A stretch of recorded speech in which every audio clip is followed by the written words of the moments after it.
cow, that crazy cow, Brent Dieterich.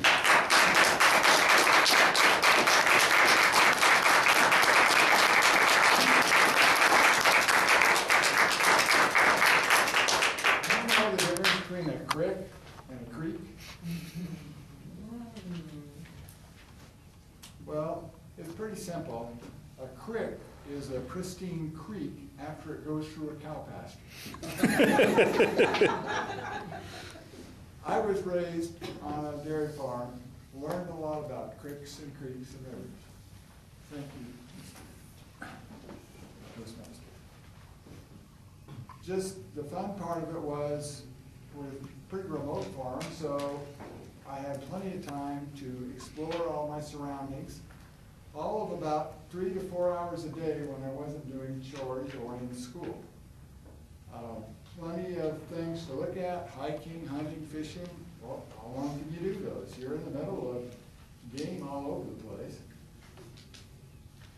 But somehow it seemed like my future lied in taking over this farm. That's what my goal was. I knew how to run all the equipment, knew how to milk the cows, do everything. But my older brother, who was 7 years older than me, disrupted everything by importing Hereford cows as part of his 4-H project. These beef cows, how do they fit into a dairy farm? Well, that is not really clear.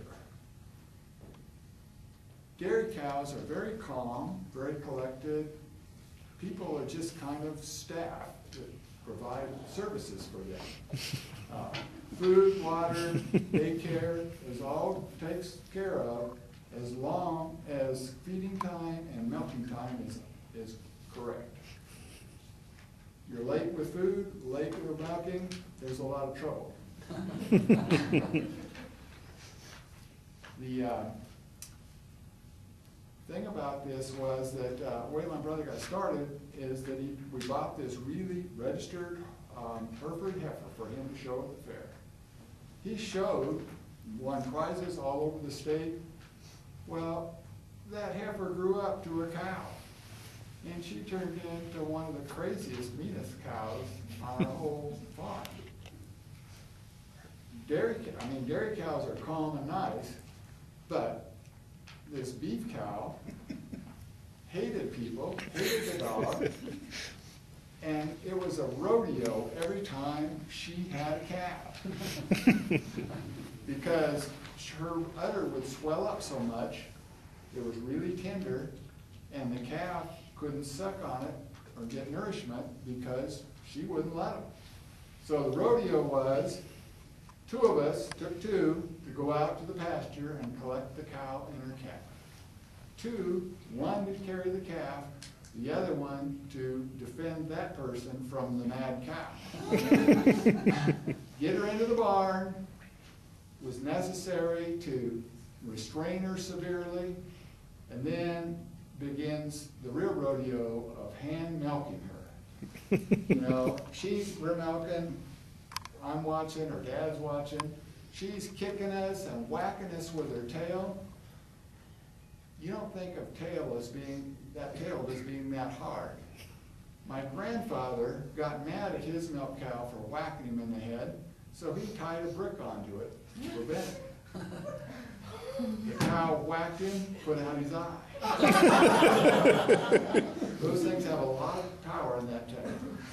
So, we go through this routine, the pressure's relieved, calf can nurse, they all get to go out on the pasture. Meantime, my oldest brother joined the Marines. And he wrote back, after he'd been through basic training, a letter. It said something like, "Dear little brother, Brent, I know you've got several more years before you graduate from high school, but I highly recommend you think about the Marine Corps. Man, this life is easy compared to farm life. You sleep in till like 6 a.m., 5 to 4 a.m. like Dad. We go do some mild exercise, which is no worse than doing morning chores. And then we get to eat a big breakfast, and then we get to go on a short hike of like 5 miles. Now, that sounds like a lot, but that's no worse than going out to the back pasture and collecting cows. And the best part is, we always get a truck ride back to the barracks because the city guys' legs hurt too bad for them to walk. So I'm telling you, this is a great life. And as soon as you're getting ready to graduate from high school, you ought to really consider talking to that recruiter and enlisting. So you too can enjoy this great life. Oh, and the stories about the nasty drill sergeants and stuff like that, not true. They don't hold a candle to Dad and your uncles. Get up late, eat good food, exercise a little, stay in shape, get treated well, and people are really nice. So I was really intrigued by that. All this time my parents are really pushing me to think about going to college.